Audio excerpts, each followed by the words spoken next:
Dear students, इससे पहले की वीडियो में हमने औद्योगिक क्रांति की परिभाषा के बारे में देखा था और हमने ये भी देखा था कि औद्योगिक क्रांति के कुछ लक्षण या विशेषताएं। हम अब उनके आगे की विशेषताओं के बारे में पढ़ेंगे। पूंजी के उपयोग के बाद में मनुष्य का श्रम है वो कम मात्रा में लगने लगा। उसके स्थान पर जो मशीनें हैं वो अधिक काम में ली जाने लगी और इससे अधिकतम उत्पादन के सिद्धांत को अपनाया गया। साथ ही अंतर्राष्ट्रीय व्यापार में वृद्धि हुई, क्योंकि कारखानों से बहुत अधिक मात्रा में वस्तुओं का उत्पादन होता था। उन वस्तुओं को बेचने के लिए बहुत बड़े बाजार की आवश्यकता थी, जो इंग्लैंड के पास में उपलब्ध था, क्योंकि इंग्लैंड के पास बहुत सारे उपनिवेश थे। वहीं इन कारखानों में जो माल बनता था उसके लिए कच्चे माल की भी आवश्यकता पड़ती थी, इसलिए कच्चे माल को भी इन उपनिवेशों से लाया जाता था। इसलिए इस प्रकार से अंतर्राष्ट्रीय व्यापार को बहुत अधिक बढ़ावा मिला।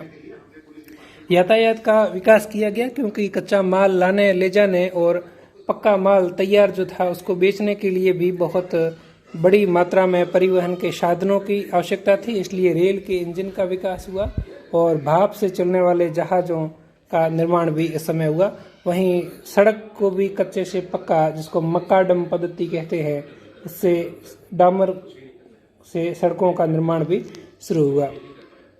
अब हम ये देखेंगे कि औद्योगिक क्रांति इंग्लैंड में ही क्यों हुई। क्योंकि इंग्लैंड के में लोहे और कोयले की काफ़ी मात्रा में खानें मौजूद थी, इसलिए कच्चे माल के रूप में इंग्लैंड वासियों को लोहा और कोयला मिल गया, जो औद्योगिक क्रांति का आधार था। इंग्लैंड के पास में विस्तृत औपनिवेशिक साम्राज्य था, जिससे न केवल कच्चा माल इन उपनिवेशों से लाया जाता था, बल्कि कारखानों से तैयार माल भी इन उपनिवेशों में बेचने के लिए भेजा जाता था।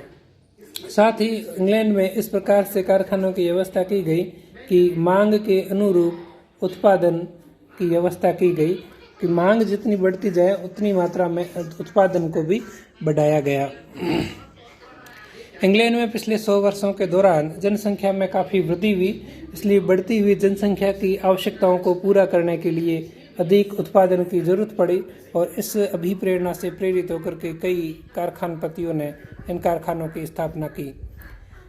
वहीं इंग्लैंड में मुक्त राजतंत्र व्यवस्था थी, जिसमें बाजार व्यवस्था में स्थानीय लोगों का हस्तक्षेप बहुत ही कम था, इसलिए स्वतंत्र व्यापार को प्रश्रय मिला। वहीं इंग्लैंड में पूंजीपतियों के द्वारा पूंजी की उपलब्धता भी कराई गई और वहां सबसे बड़े बैंक की भी स्थापना की गई। इंग्लैंड में व्यापारी वर्ग वो अधिक प्रधान था और इस व्यापारी वर्ग ने इन उद्योगों को स्थापित करने और उनके सामान को बेचने और खरीदने के लिए बहुत बड़ी भूमिका निभाई। इंग्लैंड की भौगोलिक स्थिति अनुकूल थी, क्योंकि इंग्लैंड एक द्वीपीय देश है और इसके चारों ओर सागर है। इससे दोहरे लाभ हुए। एक, वह विदेशी आक्रमणों से सुरक्षित रहा और यूरोप के आंतरिक झगड़ों से बचा रहा।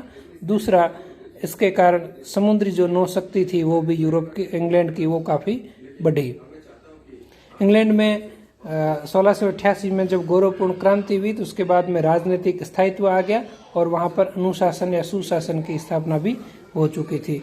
इंग्लैंड में वैज्ञानिक प्रोत्साहन, आविष्कारों को भी प्रोत्साहन दिया गया और साथ ही इंग्लैंड में कृषि क्रांति है वो यूरोप के अन्य देशों की तुलना में सबसे पहले हुई थी।